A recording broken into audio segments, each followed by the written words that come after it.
while you listen. I've designed these videos for listening. I will show you a few things before you go. So I am going to start by showing you my teacup. It has a bit of green in, kind of goes with what I'm wearing today. And it's one of those Stitch Call Gracie bone china pieces that I got at Home Goods. You can also get this on the web. They're not very much. They cost anywhere from $5.95 to $6.95, but they're dishwasher safe. There's no gold or metal on them, and they are just so pleasant to use. So I wanted to show you that, share that with you today before you go. And so we start out in these videos by getting ready, getting dressed, getting prepared for the home.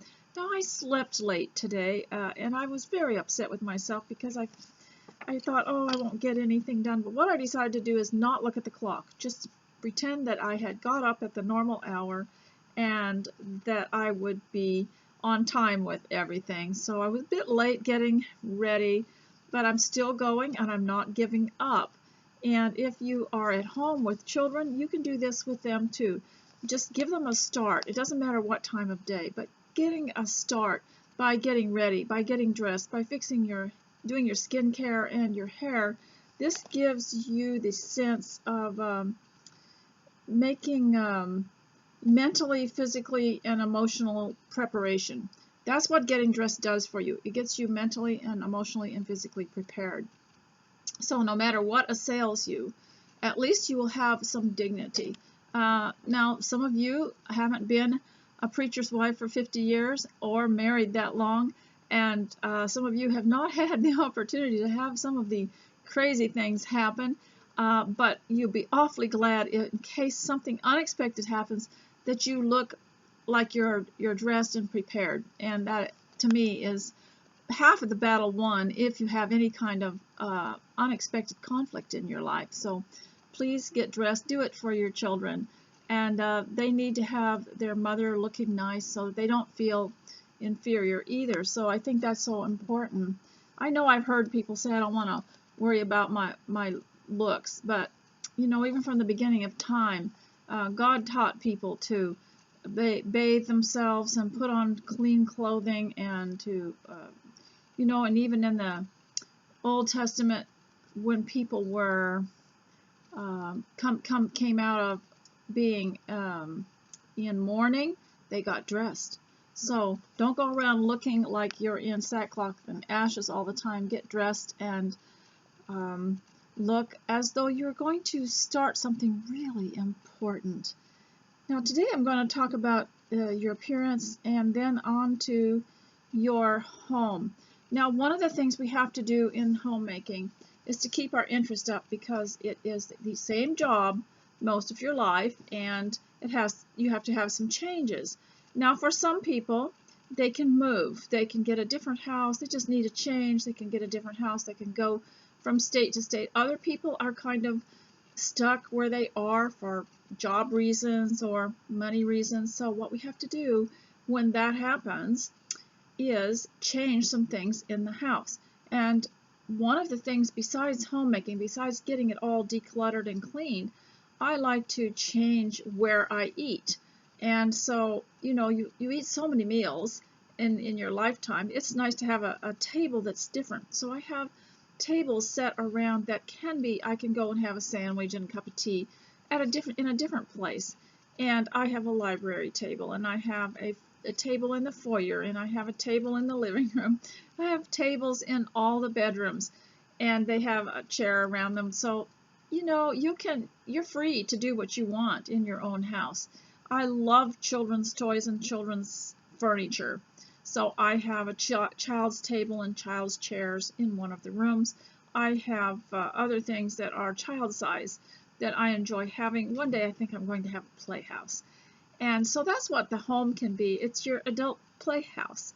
And you can rearrange it. You can move things around. It gives you a different, renews your spirit of taking care of the home. It renews your emotional and physical and spiritual interest in it. Now today, what I've done so far is I woke up late, but I finally got dressed and got ready. It seemed like it took me longer. I got some mail prepared, and of course we don't We have 2 days before the post office opens because we're on a weekend now. But, you know, it's nice to be ahead instead of always up to the minute trying to scramble to get things done before things close. So I have prepared some mail, I have cleaned the kitchen, and I've made some online orders. And as you know, I'm trying not to go out, so I'm making orders. And sometimes it is really hard to force myself to get up there to the computer and make those orders. But I'll just say I'm going to do one. I'm just going to make one order for one thing, and then I eventually do more. And almost everything now is ordering for me. And I do live out quite a ways from the city, and I enjoy having things brought to the door. And I grew up on a homestead in Alaska, and we were used to having packages and things brought to us by mail. So it's just old-timey for me. So we have to renew our interest and renew your love, renew your senses. And so in order to do that, if you come across kind of a day where you just can't seem to get going, or if you just feel yourself sinking into a sour mood, then do what it takes to renew that interest. And I was texting somebody today who told me that what they did is they had ordered some bath products, and I had told you about that yesterday, that you can get on these subscriptions and programs where you receive something once a month in the mail. And bath products are something you can get, herbal type bath products, and some of them really suit your mood, and some of them are invigorating, some of them are relaxing, some of them are for soothing. And she said that that really helps. So right in the middle of the day, she stopped and had one of those baths, and she said it renewed her completely. So my homemaking challenge for myself, and so I'll just leave this for you too. You like to have a challenge once in a while. I learned this from the exercise challenges. I joined an exercise video plan where you get to do a challenge where for 7 days you do certain exercises. And I thought, well, why didn't I just use that for my homemaker's challenge? So the challenge for today is tomorrow to wake up to a clean house. How would you like to get up and feel like you're on holiday in your own home? How would you like to wake up to a house where there was nothing left in the sink and all the laundry was done, the floors were clean, the bathroom had a clean towel laid out for you, your clothes were laid out, the meals were planned, and it's a big order, but I decided to do that. So today I am preparing to wake up tomorrow to a clean house. I believe my mood will be completely different. You know, I told you some time ago how sometimes coming home from church was a letdown for me, because I'd had all this enjoyable conversation with people, and all it just so uplifting, all the singing and all the worship service, and but then I would have to come home, and I just felt so like crying when I came home. Well, I found out one thing, that I decided I was going to do something about it. And one thing I did was I joined an art class so that I would come home and go right into that class. And the other thing that I decided to do is leave the house so beautifully clean so that when I came home, it didn't feel like it was a place of housework. It just felt like I was a guest and I was visiting. And it just really helped my mood to come home to a totally clean house. Now, I know a lot of you are just perfect homemakers, and you'll say, I never come home to a dirty house. And I'm not saying a dirty house. I'm just saying sometimes things can be refined a little bit and spiffed up a little bit so that you can welcome yourself back home from somewhere. Now, another thing that I think is really important for the home is to stay well. One of the things that we did in the olden days to stay well was at night, before we went to bed, was we would soak our feet, and I figured out what some of it was. And one of the things that they did is they had maybe some apple cider vinegar or some Epsom salts or something else that they liked, and they'd soak their feet in it and then put on warm socks and go to bed. And the other thing that they did was they wore a cap to bed. Now we quit. I remember when babies are born, they have little hats, you know, and you wouldn't take their hat off because their head is so bald, and that you just wouldn't want to expose them to harsh weather or anything that would make them lose the heat in their body. So one thing that we did when we were on the homestead is we wore hats to bed. I think they were just knit hats, knit stocking caps. But if you look back at some of the costumes and the garments of the Victorian era, and if you've been a seamstress, an avid costume designer and costume maker like I have, you discover they had what was called the mob cap, and apparently it was the mob cap because it held up the mob of hair in your bed at night, but it also kept your head warm. And if you will watch the 1995 Pride and Prejudice, I believe Mr. Bennet appears at one time in a stocking cap that they wear to bed, and his wife also. In many of these period movies, you will see this nightwear, and they had caps on their head. I always wondered about that because we seem to have left it probably about the time that we got the central air heating, and when our homes became extremely easy to heat with the insulation and with sometimes the floor heating too. People quit wearing the hats to bed, and our rooms in the old days were extremely cold. You could get heat in the main room because that's where your fireplace was or your cook stove was, but it didn't transfer to the bedrooms, so the bedrooms were extremely cold. Well, now we have heaters, plug-in heaters, and warm rooms everywhere. But I think that it does help to have a cap on your head. Now, if you have a hard time finding anything and you feel cold at night and you want to stay healthy, one of the things that I did the other night is I found a flannel pillowcase, and I could roll that up and make a cute little hat out of it and pin it back with a hair clip. And I experimented to see if I slept better, and I did, and I didn't wake up, you know, with a sneeze or a runny nose.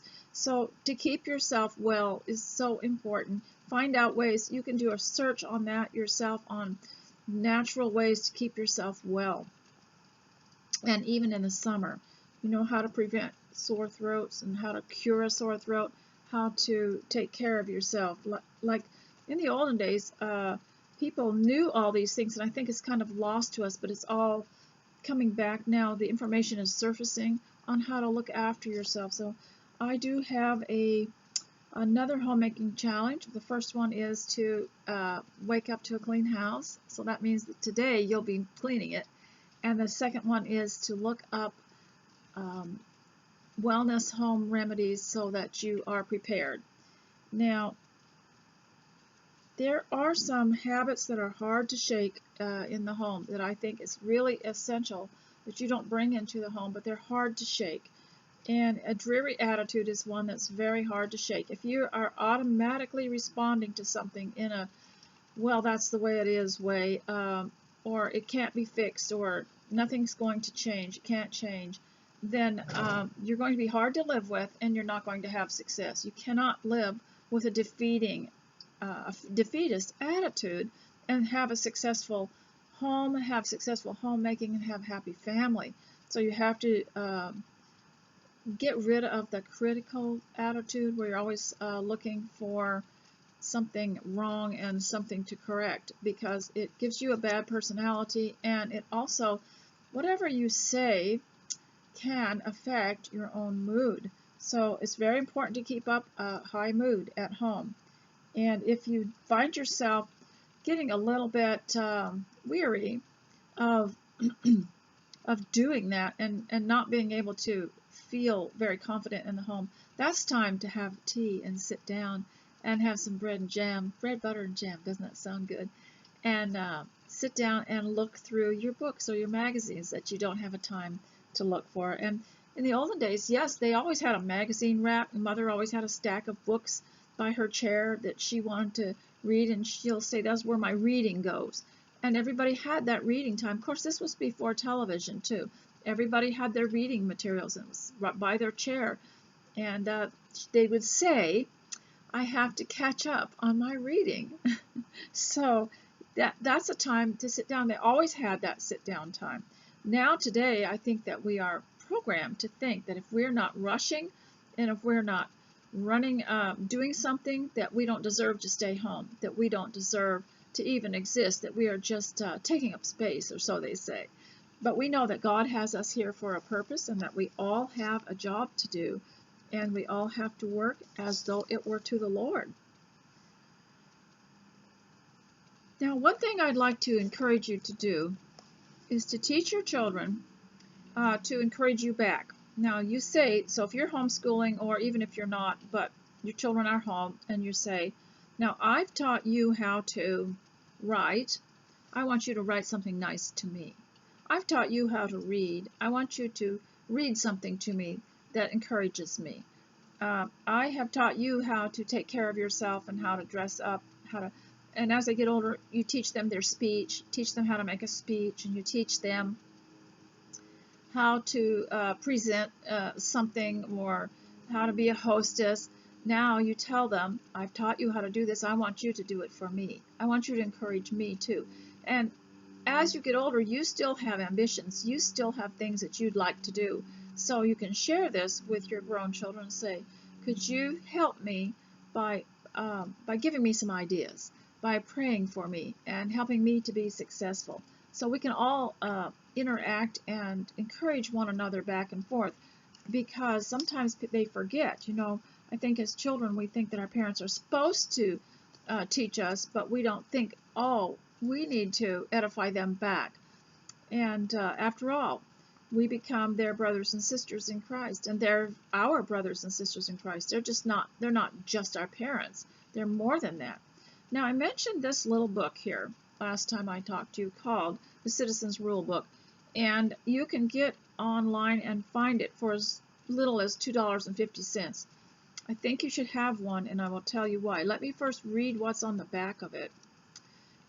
It's from Leviticus 25, verse 10, proclaim liberty. Now, I've told you before that it is wrong to allow a government to impose on your liberty, especially religious liberty, and your home, and the way you raise your children, and on your business, that it's wrong to allow a government to do that, because God said, proclaim liberty throughout the land unto all the inhabitants thereof. And that was written in the custom of that time in Leviticus was to every 50 years they had to forgive all the debts, and everybody had a chance to get back on their feet and start over. And that's part of liberty, is being free of debt.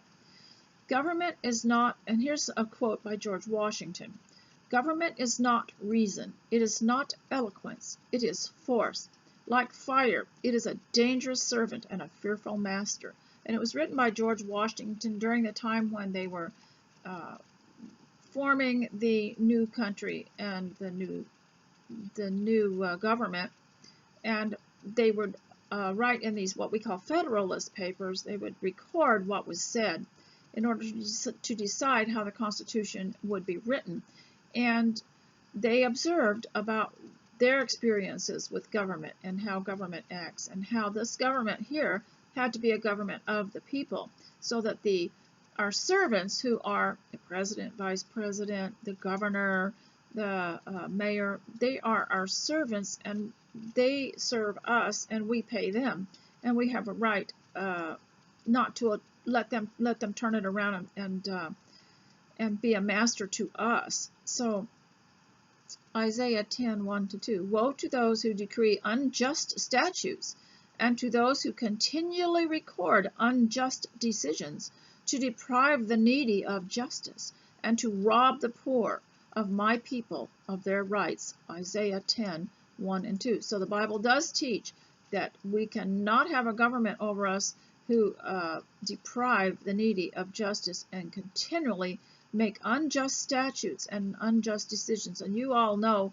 what some of those are from your governor. And many of our governors are, I was listening today to a rally in Washington, D.C., and one of the speakers was so excellent, and I can probably put the link to that rally down there, and you can find it. It was around the middle of it. And he was talking about how this communist government came into our country so stealthily. They started with the schools, and then they got in the justice system, and they got in the businesses, and they got in. He mentioned several other places. Oh, the entertainment industry, and it was for the purpose of influence, which is commonly called propaganda, and how they stealthily got in all this. He gave a little history lesson. Can't think of who he was, but I will try to find the mark on it and put you the link and show you how to listen to it. It was really excellent. I like, and I believe he was a senator, but I like these politicians that give you a history lesson and remind you how things happen. Okay. Acts 5:29. We must obey God rather than man. And there are other scriptures on the back of this, but this contains the Constitution, the Jury Handbook, I believe the Declaration of Independence, and then it shows the Communist Manifesto, and I read that to you several times because it's really important to know how wicked it is. And one of the things that it does is it takes away every little right you have. Now, one article that I want to read to you is this, because it's in the Constitution, Article 3. I want to read that to you, and especially if you're a homeschooler, get this for your children. And just read a little bit at a time and discuss it and let it digest. But one of the things that is happening here is we get these governors who are saying we can't have Thanksgiving and we cannot have anyone in our home beyond the number 5. You can only have 5 people in your home. Well, that's, I've worked all my life for a family. That's all I ever wanted was a family. And now I have 17 of them. And besides probably 18, which includes extended family like an aunt. But of my own people, there are 17 of us, and we always get together on the 4th of July, on Thanksgiving, and here she is limiting it to 5. Well, what 5 am I going to pick? And so then I was watching somebody's video on YouTube who was talking about how somebody had called the neighbors, or somebody had called the police because it sounded like he was having a party in his home. So the police came, and they, I don't know if he knew he didn't have to allow them to, but they went through the house. They walked through the house to search to see who all was there, because there was some kind of, there's no law been passed, by the way. Absolutely no laws have been passed about how many people you can have in your home. These are just little edicts from the governors that have a limited time, like 2 weeks. But they persuade everyone that these are laws. These are not laws. And no law has been passed about whether you wear a mask. No law has been passed about how many people you have in your home. No law has been passed about how far you can go. These are just all things that they keep telling us and intimidating us with. But this man allowing the police to go through his home reminded me of this. Article 3. No soldier shall, in time of peace, be quartered in any house without the consent of the owner, nor in time of war, but in a manner to be prescribed by law. Okay, this refers to the colonists of America in the day before it was America, when a British soldier could come in and just say, I'm going to live in your house. And you had to feed him, and you had to provide for him. And so that was one of the first articles. Isn't that interesting? One of the first articles in the Bill of Rights was number 3. No soldier can quarter. It was called quartering. They couldn't quarter in your house. So remember, and I've been through all this when I first started homeschooling in the 80s. Somebody came to the door, claimed to be an official, wanted to come in. But I had been schooled quite carefully on that. You get an appointment instead, and then you have somebody there as a witness, or you bring in someone who can serve as your lawyer. And anybody can actually be a lawyer. There's common law. There's ways of doing this to record the incident. And so if you I've got an idea. I was looking at this and thinking, I have an idea. All right, let's say I do go ahead and have everybody in my home, and somebody reports me, and then someone who's sent out by the governor police or somebody comes in and wants to come in or forces their way in, what I think I will do is I'll have this little book and I'll start reading it to them. And I'll say, well, just a minute, you're going to listen to me first. This is my home, and you are my guest, and you are going to, you're actually trespassing, but I'm going to allow you here because I think you need this news. And then after that, of course, I'm going to take my Bible, and I'm going to teach them about oppressing people, and I'm going to read Isaiah 10:1 and 2, those who decree unjust statutes continually record unjust decisions to deprive the needy of justice, and to rob the poor of my people of their rights. And so I'm going to just read some of this, and one of the things I will read to them is what I have read to you the last 2 times about communism, on what communism is, and then ask them the question, in what way are you a communist? And I'll read this little summary of the Communist Manifesto to them, or I might find something in the Constitution to read to them, because you're not supposed to allow these people in your home. They have to have a court order. That's a piece of paper they have to hand you in order to enter your house. You don't just let people come in.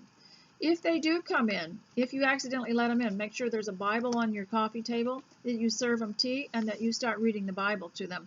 They won't want to stay very long. They'll just pass you off as some kind of religious nut and want to leave. They won't be able to get out of there fast enough.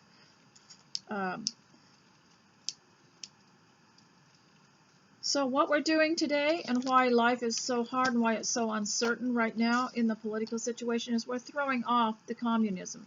They own all the businesses. They own the land. They own, in many states, they own, actually own the churches. They tax people so much that, you know, you can never get ahead.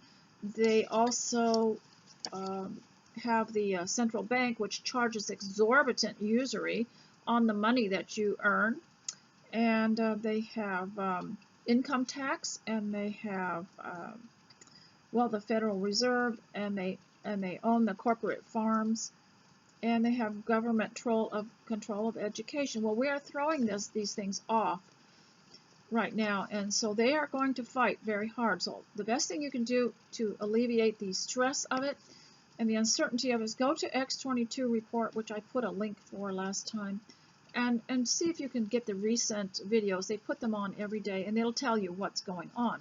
Now I'm going to finish this up by reading more of my book, Just Breathing the Air. I don't recommend that you buy it. The price on it is wrong, and I'm getting that straightened out towards the end of the year. I've got too much to do right now because it's going to take like an hour on the phone. I'm not ready to do that. So I'm going to review what I did last time. Remember, I drew a picture of the upstairs and the downstairs of the house, and talked about visiting the little cabin after we moved into the big house. And then I talked about there's no such thing as free lunch, and how Mama played a game with us so that we could get an allowance, and what we did on Sunday, the first day of the week, and how we went down to the cabin and had our little lessons, and the By Faith chapter that my father read to us, and then my mother and the Lil Catherine. I think it was called, I called it the Lil Kathy in here, but I think it was called the Lil Catherine. I can't get a close enough view of what was written on there, but that was her on the lake. Now what a life, huh? But many people lived the same kind of life in those days. My mother often took her little Dory out on the lake to pick lilies. I remember Daddy putting the finishing touches on the boat and writing the name the Lil Kathy, which was a very good title for a small ship. From the big picture windows, we could often see her rowing back. Just want to check my volume here.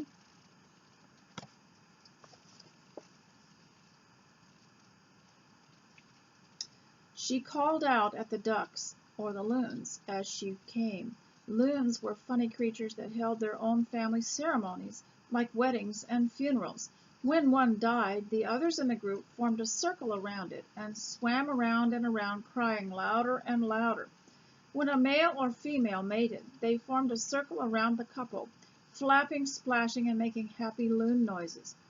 When it was time for takeoff, a loon would run in a circle at least 3 times until it got the momentum to fly. Loons carried their young on their backs and returned to their same habitat year after year. They made Lily Lake their home in the summer, but migrated somewhere else in winter, and we were always glad to see them back. After picking the bright lilies, Mama then rowed to the shore, tied up the little Kathy at the dock, and brought them to the house to place in a bowl of water on the wooden dining table that Daddy built. No florist creations could ever compare to the excellence of the fresh, waxy-looking, sturdy lilies delivered by the smiling florist, my mother, straight from the lake. Now, this is a chapter that I called 1,000 Sparkling Diamonds. You can't see it very well, but I found a picture that had caught the sparkle of the water in the sun. And that's a picture with my father and my sister and I in the boat. The lake provided many hours of entertainment. In the winter, we slid down the hill and flew out onto the frozen lake in our flying saucers, and in the summer we went for rowboat rides. While 2 or 3 small children were rowed across the lake, several more waited on the shore with their life jackets on, anticipating their turn. In the summer, the sun would catch the little ripples on the water. "Mama," I said, "it looks like 1,000 sparkling diamonds on the lake today." There was no blue better than that of the lake as it reflected the summer sky. There was no experience equal to that of being out on the clear water, so clear that you could see through it to the fallen trees beneath. Once out on the water, we were expected to sit very still and be very still and quiet. The boat could tip if any of us moved about.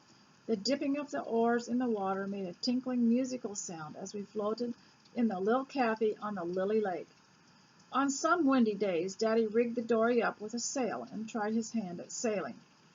Dragonflies, with their pink, blue, green, and purple iridescent wings and motor-like buzz, hovered around us while we drifted quietly on Lily Lake. There are many scenes of splendor in the world that are enjoyed by throngs of people, but this view of the lake was unique, in that it was reserved for the McGoys to share with their friends and relatives. Everyone who saw it thought it was one of the wonders of the world. When I was 6 years old, Mama's mother, Ella Hunt, from High Prairie, Alberta, Canada, came to see us at the homestead. When I was 11, Daddy's mother, Plessy McGoy, came from California. There were also many friends who came by the homestead. Families from church enjoyed getting together for picnics and swimming. Nothing to us was as special as this private view.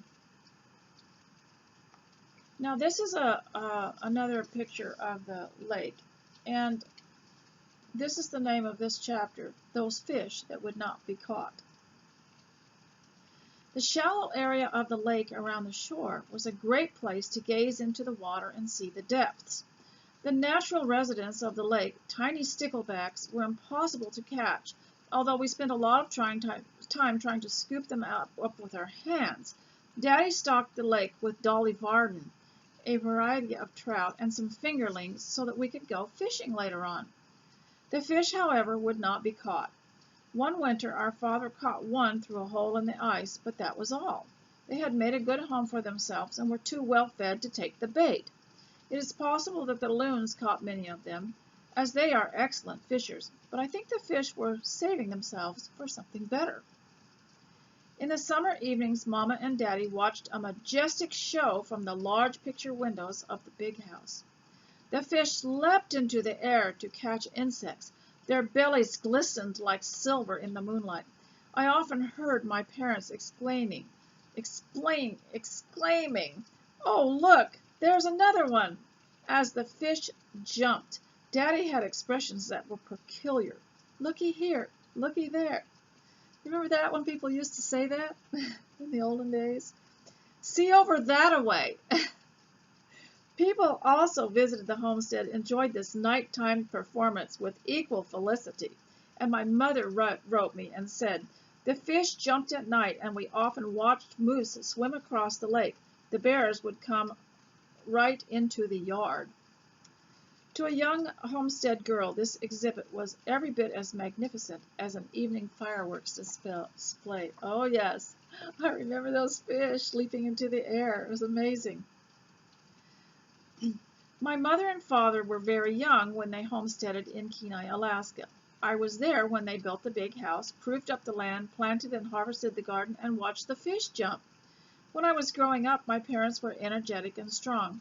I saw them work on the big house. I watched the little cafe being built. I saw Daddy put a sail on it and use it for a sailboat. I was there when my mother put out the fire in the cabin. I saw her rowing the dory and calling the ducks and loons and picking the lilies.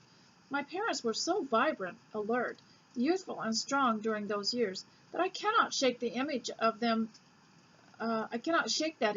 today. Though they say they are old now, the active life they led in Alaska makes it hard for me to see it. To me, they are forever young. Now, this is me catching my first fish, and I think I was 8 years old. Does it look like me? Do we look alike? Just Breathing the Air is the name of this chapter. One of the most pleasing memories of life on the homestead was the privilege of just breathing the air. Now, a year ago, I believe President Trump landed at Elmendorf Air Force Base for refueling on his way somewhere else. And usually a president would just sit in there and wait.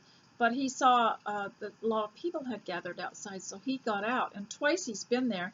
And each time I've heard him say, "This air is so sweet. I just love breathing this air." Alaska does have the best air in the world. Oh, just breathing the air. It smells like something. Everywhere else is just air, but Alaska. One of the most pleasing memories of life on the homestead was the privilege of just breathing the air. I reckoned that the air on the homestead must have had some very important qualities, because if I expressed any kind of discontent with life, Daddy would say, "You ought to be happy just breathing the air." He did not know that while walking on the home road leading to our log home, or walking out on a clearing, we children really did enjoy just breathing the air.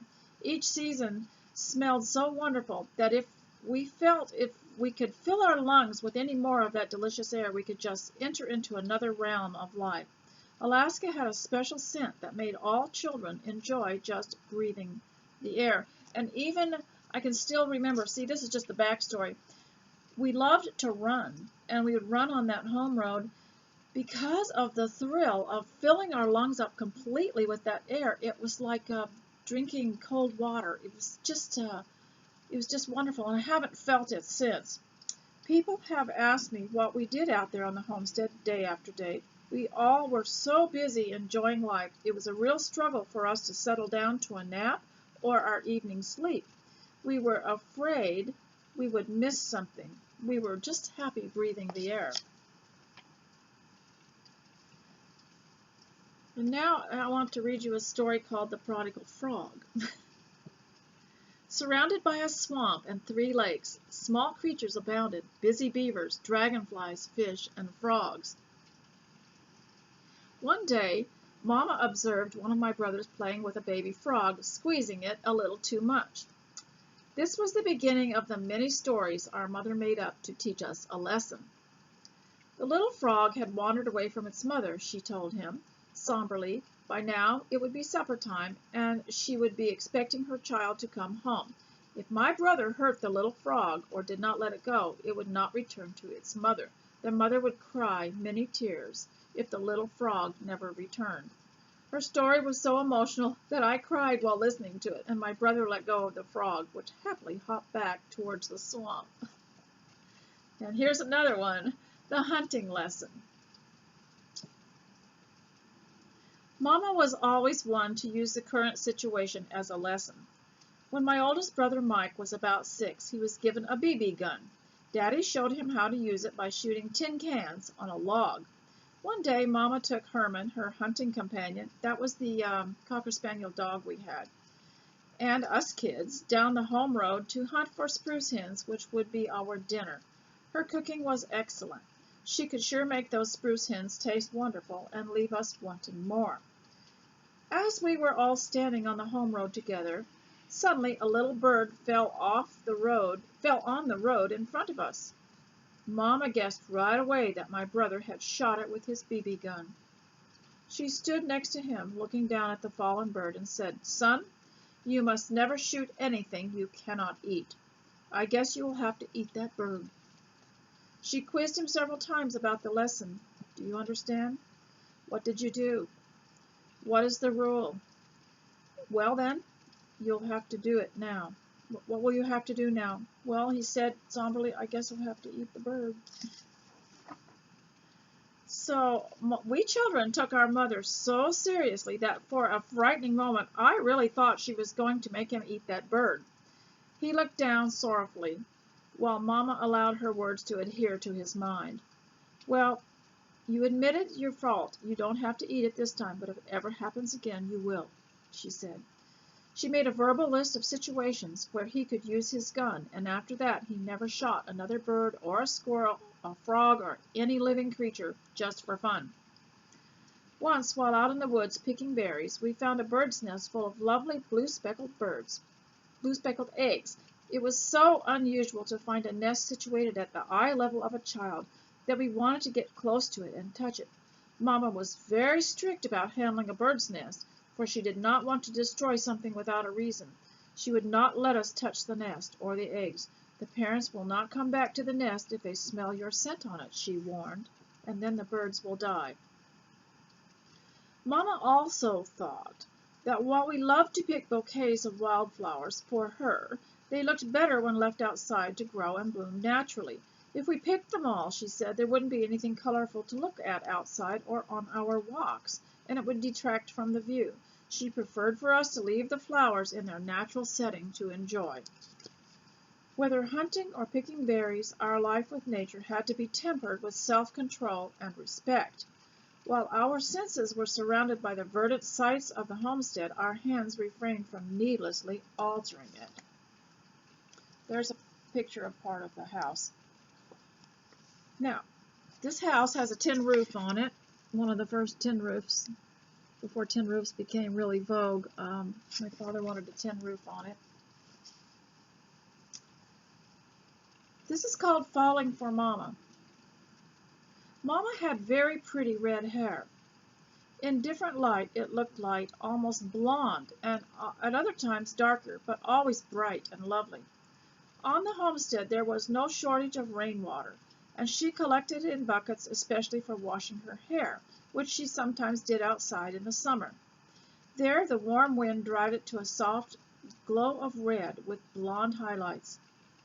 On a hot summer day, and in Alaska, summer temperatures sometimes did feel scorching, Daddy was working on the new shiny tin roof of the house.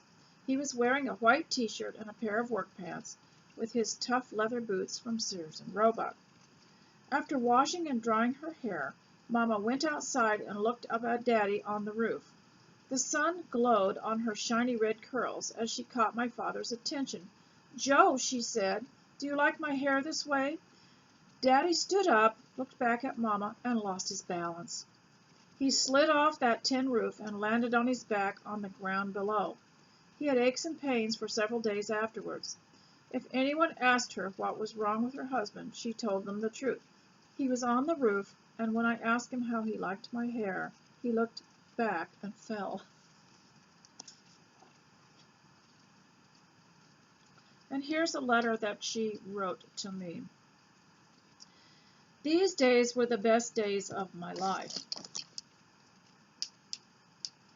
I'm trying to get my flashlight to work here. "With my husband and my children and all that wilderness, the loons in the lake and the beavers in the swamp. In the summer we picked low-bush cranberries and made jams and jellies, and also the rose hips and the black and red currants. Your dad caught king salmon on a Kenai Beach fish site and smoked it with alder wood from the homestead. We also canned the salmon, and Herman the dog and I hunted spruce hens. When the snow started to melt in May, to hurry it along we put wood ashes on it so that we could plant a garden. We grew huge cabbages and potatoes, plus carrots and peas. One winter we logged the homestead and sold the logs to a sawmill. We had an old Ford truck, and while I drove the tractor, Joe loaded the logs. It was so cold I begged to go in the house and get warm. My feet and hands were so awfully cold.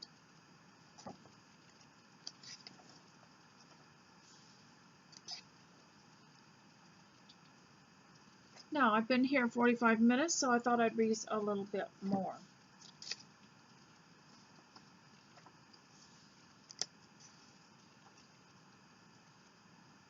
And this is what my mother wrote. When we moved to the big house, we had a golden retriever named Herman. Herman always thought he was part of the family, and he always went with me when I hunted spruce hens. There's a picture of him here, but it isn't very clear. One day we were out hunting, and I shot one, and when Herman, see what he would do first is he would bark and send the bird up, tree the bird, make it so it couldn't go anywhere, just scare it and keep it up there. One day while we were hunting, I shot one, and then Herman found another one. He treed it by barking and chasing it until it flew up into a tree. I shot it, but it flew away and landed somewhere in the woods. Since I didn't like to shoot anything we couldn't eat, Herman and I went to look for this fallen bird. We looked and looked, but neither the dog nor I could find it. So after about half an hour, I said, "Well, Herman, I don't think we're going to find it. Let's go home." I headed up to the home road and started walking back to the big house. Halfway there, I turned around to see Herman, but he wasn't there.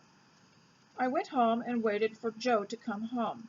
When he got home, I told him what happened, and as I was talking, I looked out the window, and there was Herman, that big, fluffy red dog, coming down the home road, carrying the spruce hen in his mouth. He hadn't even tried to eat it. He put it on the step in front of me. I was so pleased with that dog that after I had plucked the bird, before I even cooked it, I saved out the breast for us and gave him the rest. I told him, "You did such a good job, I'm going to give you most of the spruce hen." That was interesting because he was so loyal, and his instinct knew where that bird fell, and he brought that home. And the rest of us were looking out the window almost crying because that dog didn't come home. We thought we weren't going to have him. And to children, you lose a pet. It's tragic. So to have him coming home, she said she was so amazed. He came home and he had that bird. So I'll just read you one more of these, and then I must go. This is called Spare Time. Our dad spent a lot of time at work, but in some of his spare time at home, he built a greenhouse and grew tomatoes and cucumbers. Can you imagine people today having spare time and deciding to build a greenhouse? These were the kind of people that when they weren't working on the oil fields or in the fishing industry or on the road construction, they were building something at home. That was their leisure time. They enjoyed it. Beneath the greenhouse he dug a root cellar. Inside he kept potatoes and other root vegetables. Sometimes we were sent to the root cellar by our mother to pick the sprouts off the potatoes. We could lift up the door and step down the ladder inside where it was cool and dark. He also put lavender. He grew lavender, and then he put it down there with the potatoes, and it kept them firm and fresh, he thought. And I tried that once. I thought it worked. With the smoked or canned salmon, the lettuce, cabbage, and other vegetables in the garden, our appetites were good. Every type of food had a distinctly excellent taste. Mama made syrup from the sap of birch trees, and sometimes found greens in the woods that were quite delicious when cooked. Now, she told me that she got her information about the sap, which she also could use as a tonic and for many other things, from the birch trees. So there wasn't just maple syrup. You could make syrup out of other types of sap. And that the Indians in High Prairie taught them how to do this when she lived in Canada, Alberta. Besides building things on the ground, wait a minute. Mama made syrup from the sap of birch trees and sometimes found greens in the woods, which were quite delicious when cooked. She could take the little fern buds and make them into greens, which is delicious. Besides building things on the homestead, Daddy's spare time was spent in a great number of things. He pitched the hay that grew beyond the garden with a pitchfork onto haystacks. He raised rabbits and used their pelts for soft muffs and hats. His spare time was not always spent in hard work. He also enjoyed whittling and oil painting. And when he died, he left 100 or more oil paintings, things we didn't even know he had. But one of the things he did is he grew oats on the homestead. I'm not sure people thought that was possible, but he wanted to try it.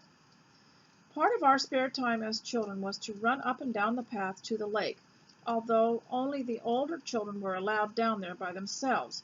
Occasionally people would make remarks about how thin we all were, but as I remember, we children were often running. We ran down the home road, ran down to the lake, ran to the house for dinner when the mama rang the dinner bell.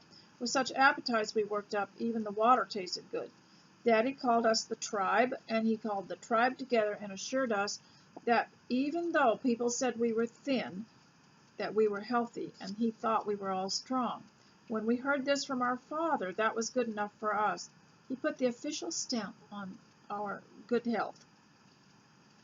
Daddy took time to teach us skills in his spare time. He taught us how to row the boat, make bows and arrows, and make fishing poles out of tree limbs. We sometimes followed him through the woods near the house as he marked certain trees to cut down. Now, that was how they thinned their forests, and that was how they also cleaned the forests. That was how they kept the fires down. You know, there's a lot of fires in Alaska, but in those days, everybody that had homestead kept their forests safe. They thinned them down by cutting certain trees down, and the trees weren't too jammed together. We had a lot of leisure time, but even when we worked, it seemed like leisure because of the songs we sang. We had discovered that some of the longest jobs seemed to be made shorter by singing all the verses we knew of the songs we had learned from our parents, and mostly they were songs from the hymn books, the church hymn books. God will take care of you, softly and tenderly, let the lower lights be burning, were just a few of them. They got us through washing stacks of dishes or loading stacks of wood. We were also taught how to chop wood, how to hold the axe, and how to make kindling. Having spare time was also a pleasure for us, but it had to be somewhat profitable and not a waste of time. Our mother often asked where we were and what we were doing. She would just call out our name and say, "What are you doing?" And if it was something useful, she'd leave us alone, but if we were acting bored, she had plenty to do. If we were not doing something which she considered of value, such as reading, writing, or some kind of creative activity, she had plenty of things lined up for us to do. There were always dishes to be washed or and there was wood to be chopped and gathered onto the porch.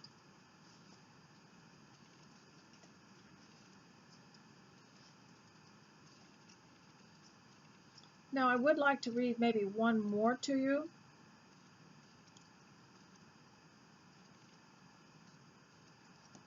I'll read part of another chapter here. There were rules of safety that were carefully taught. We were not allowed to go to any of the lakes without permission, and some of the children could not go without the older children or adults with them. We were never to accept a ride in a car that was not driven by our father or our mother. We were not to eat snow that had animal tracks around it.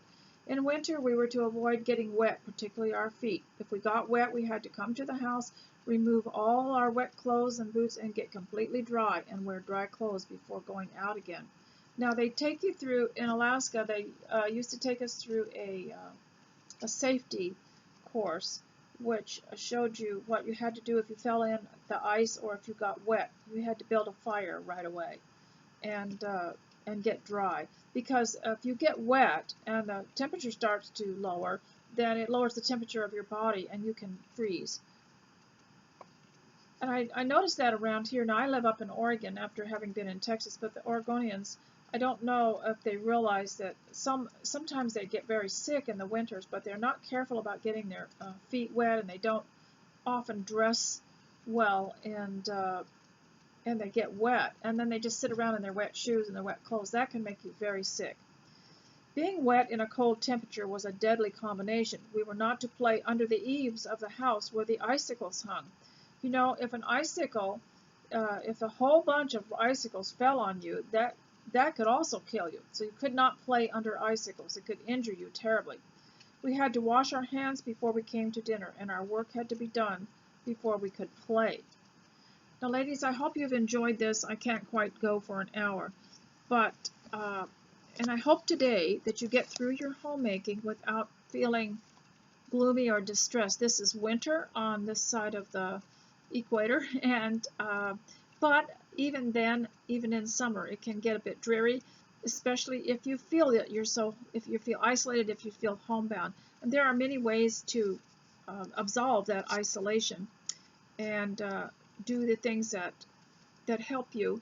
And so I want to leave more suggestions like that. So remember the two things, the two homemaking challenges, which I have for myself, but I'm just going to share them with you in case you want to do them. And one is to wake up to a clean house, and